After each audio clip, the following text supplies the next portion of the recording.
কি হয়েছে তোমার? আমি স্বপ্নের মধ্যে দেখছি কয়টা সাপ আমার পেছায় ধরছে, শুধু তাই না, দুইটা ভয়ঙ্কর মহিলা আমার জাদু মন্ত্র মারতেছে। আমি মানুষের মুখে শুনছি সাপ নাকি স্বপ্নাইলে অনেক বড় বিপদ হয়, ক্ষতি হয়। আমার মনে হয় আমাকে কোনো বিপদ হইব। বউ, আমি দোকানে যাই। শোনো, আসার সময় দুটা কালো মোরগ নিয়ে আসো। আমরা তো 4-5 দিন ধরে কালো মুরগি খাইতেছি, আবার কালো মুরগি? শোনো, আমি আসার সময় বাজার থেকে বড় একটা মাছ নিয়ে আসবো।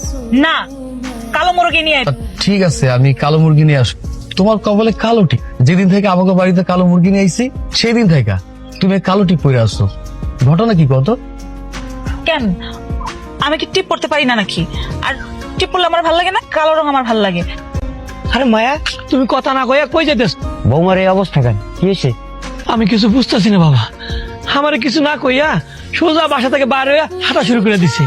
আমি আমার বাপের বাড়ি যাবো, আমি আপনার পোলা সংসার করবো না। তুমি সব কি কইতেছ? আমার মাথা ঠিকই আছে। আপনি পোলা কি করছে আমার লেখা? কিছু করে নাই, সেই পর্যন্ত আমার জন্য কিছুই করে নাই। আমি কেন তার সাথে থাকবো? আমি আমার বাপের বাড়ি যাবো। এ মায়া, তুমি মনে হয় আমার কোন বিষয়ে কষ্ট পাইছো। আচ্ছা কও দেখি, তুমি কোন বিষয়ে কষ্ট পাইছো? আমি নিজেরে শুধরাই নেব। তোর কইছি না, আমার আর তোরে ভালো লাগে না। তোরে দেখলে আমার ঘৃণা লাগে। কি হইতেছে এগুলা? আমার সংসার ভক্ত বউটা এরকম পাল্টাই গেল কেন? তুমি ওরা এনে নিয়ে আইসো কেন? তুমি যাও, ওরে নিয়ে যাও। ভাবি, আমি ওরা ভীষণ ভালোবাসি, তো জানি না ও এমন কেন করতেছে। ও যেহেতু আপনার কাছে থাকতে চায়, আপনার কাছে রাখেন। যেটা তোমার ভালো মনে হয় তুমি ওইটাই করো, তবে বিষয়টা কিন্তু আমার ভালো লাগতেছে। তো যখন আমার কাছে থাকতে চাইতেছে না, তাই আপনার কাছে রাখিয়া গেলাম। আমি ওরা জোর করে আটকে রাখতে চাই না। একদিন ও আমার কাছে ফিরে আইব। চিন্তা করো না, ওরে আমি খুব যত্নে রাখবো। আসো, ভেতরে আসো, কিছু খাওয়া দাওয়া করে যাও। তুমি এইভাবে স্বামী সংসার ছাড়া চলে এলা কেন? আমি তার কোনো স্বামী টামি মানি না। আমি আর তার সংসার করবো না।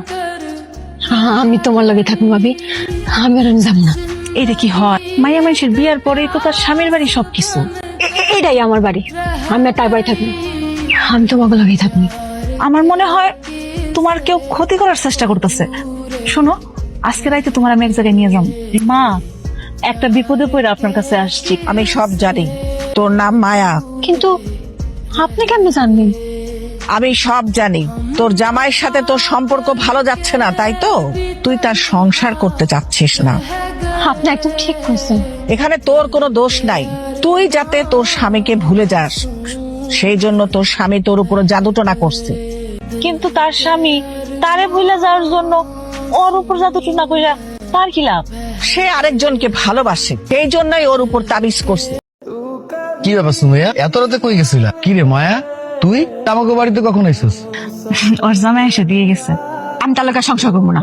তুই কিসব উল্টা পাল্টা কথা কইতেছ? দেখ মায়া, স্বামী স্ত্রীর মধ্যে ঝগড়া হইতেই পারে, এইটা নিয়ে এত ভুল বুঝাবুঝির কোনো কিছু নাই। তুই রাগ করে আসছিস, তোকে মধ্যে যদি কোনো ঝামেলা হয় আমারে ক, আমি সমাধান করে দিতেছি। আমি তার লগে সংসার করবো না, আর এটাই আমার শেষ কথা। মায়ের চোখে মুখের দিকে তাকায় দেখছো কেমন শুকায় কাট লেগে গেছে। এইটা দেখে আমি ওরে এক কবিরাজের কাছে নিয়ে গেছিলাম। কবিরাজ কইলো মায়ের নাকি মায়ের স্বামী কালা জাদু করছে, যাতে তারে ভুলে যেতে পারে। আরে বাবা, আমি জাদু টোনা এসব বিশ্বাস করি না। এই কেন কথা কয় না কেন? কি রে তুই এত এটা কি কি আজকের পর থেকে বাড়িটার এগুলো বাজাইবা না। এগুলো ছাড়লে আমার ভালো লাগে না। দেখছো ওর ব্যবহার কতটা খারাপ হয়ে গেছে? পরে কি জিন ভূতের কোনো আসর ধরছে নাই? আমি কি কোনো হুজুরের লগে কথা কব? সর্বনাশ, যদি কোনো হুজুরের কাছে যায় তাহলে তো মহা মুশকিল হয়ে যাইব, ধরা পড়ে যেতে পারি। কি এমন হয়েছে যে হুজুরের টাকা লাগবো? শব্দ হয়তো ঘুমাইতে পারে নাই, এই কারণে এমন করছে। বাদ দাও তো, আসো শুয়ে পড়ো। আপনি ওরে যেমনে পারেন শেষ করে ফেলেন, তবে সময় নিয়ে অসুস্থ বানায়। তোর মাথায় অনেক শয়তানি বুদ্ধি। তুই মানুষ না হইয়া শয়তান হইলে অনেক মানুষের ক্ষতি করতে পারতি।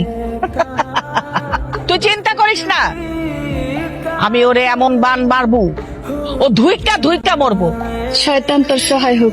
আমার ননদিনীর মন খারাপ নাকি? আর কইও না ভাবি, শরীরটা অনেক খারাপ লাগে। কি আর করবা বোন কও, সবই কপাল।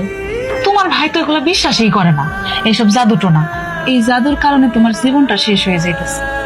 আমি থাকতে তোমার কোনো ক্ষতি হইব না, আমি যেমনি পারি তোমার সুস্থ করে সামনে। আচ্ছা একটা কাজ করো তো, কালকে রাত্রে যে কাপড়টা পরছিলা ওই কাপড়টাই না মারা দাও। উস্তাদিনী, ওই মহিলা সবকিছু নিয়ে আইছে। আপনি যেমনে যেমনে পারেন আমার এই কাজটা করে দেন, আমি আপনার কথা দিতেছি, আমি আপনার খুশি করে দিব।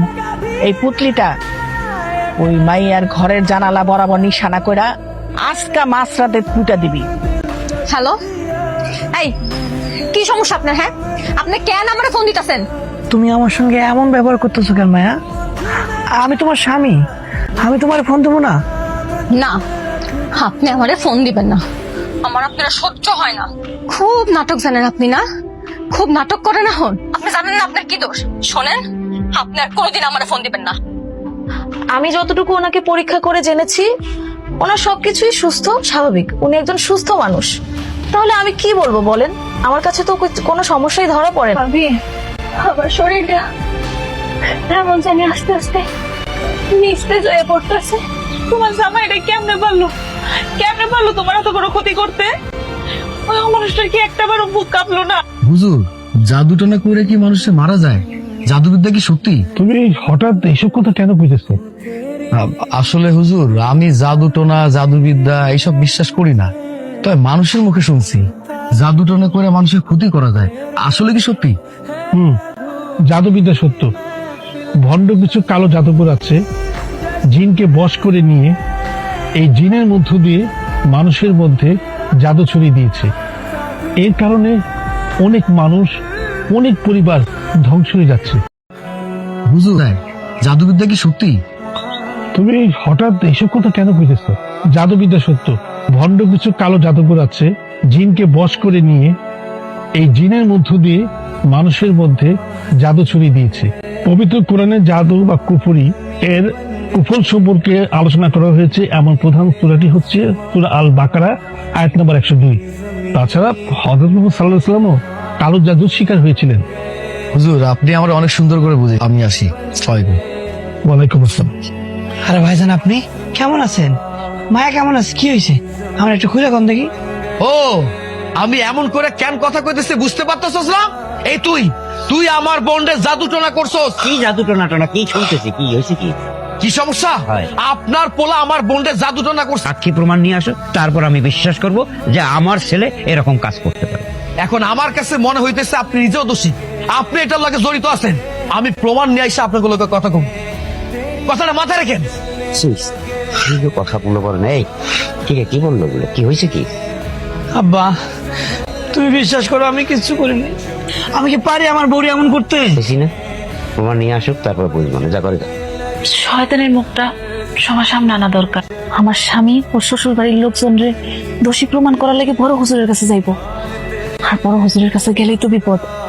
সবকিছু যাই না যাইছি, আর সব সত্য সামনে চলে আইবো। কাম হয়ে যায়। তুই আমার সাইরা চলে গেলি বোন। তুমি আমার এখান থেকে বাইরে দিতে কও। ওরা যদি এখানে থাকে তাহলে আমার বোনের হাতটা কষ্ট পাইবো। এই তোর আমি এত বিশ্বাস করি, আর তুই এত বড় জঘন্য কাজটা করলি? তুমি এসব কি কইতেছো? তুমি কি তোমার বোনের সাথে পাগল হয়ে গেছো? আমার বোন বাইসে আছে। মায়া, ওঠ। মায়ার কিছু হয় নাই, রাখে আল্লাহ, মারে কে? তুমি আমার দিকে এভাবে তাকাই আছো কেন? এইবার নাটক বন্ধ কর। দেখ ওখানে চেনস, দেখ। চিনতে পারতেছস না? তুমি কেন জানলে এগুলা? আল্লাহর কি রহমত, তুই আমারে ঘুমের মধ্যে রাইখা বাইরে হইতে ধরছিলি, আর ওই সময় দরজার শব্দে আমার ঘুমটা ভাঙে গেছিল। তারপর তোর আমি ফলো করতে করতে যাই, গিয়ে আমার নিজের চোখে দেখি। আজ থেকে 1 মাস আগে তুমি যখন আমারে কইছিলা বাপ মায়ের সম্পত্তি ভাই বোন করে সমান করে ভাগ করে দিতে হইব, আর তুমি সেটা দিতেও চাও, আমি তখন থেকে কুফরি শুরু করি। কিন্তু এইসব কথা এইভাবে সবার সামনে আয়া পড়বো এটা বুঝতে পারি নাই। আপনি কেমনে পারলেন লোভের কারণে একটা সংসার নষ্ট করে দিতে? তুমি না একটা মেয়ে মানুষ, হ্যাঁ? তুমি একটা মেয়ে মানুষ হয়ে আর একটা মেয়ে মানুষের সর্বনাশ করছি। ঘৃণা লাগলো তোমাকে দেখে। আপনি প্রমাণ কইরা দিলেন যে পর কখনো আপন হয় না। যেখানে আল্লাহ এমন জঘন্যতম কাজ করতে মানুষকে নিষেধ করেছেন, এমন জাদুকরের শাস্তি নিয়ে নবী করীম সাল্লাল্লাহু আলাইহি ওয়াসাল্লামের নির্দেশ সম্বলিত হাদিস রয়েছে। হাদিস অনুযায়ী যে জাদুকর তওবা করে না তার শাস্তি মৃত্যুদণ্ড।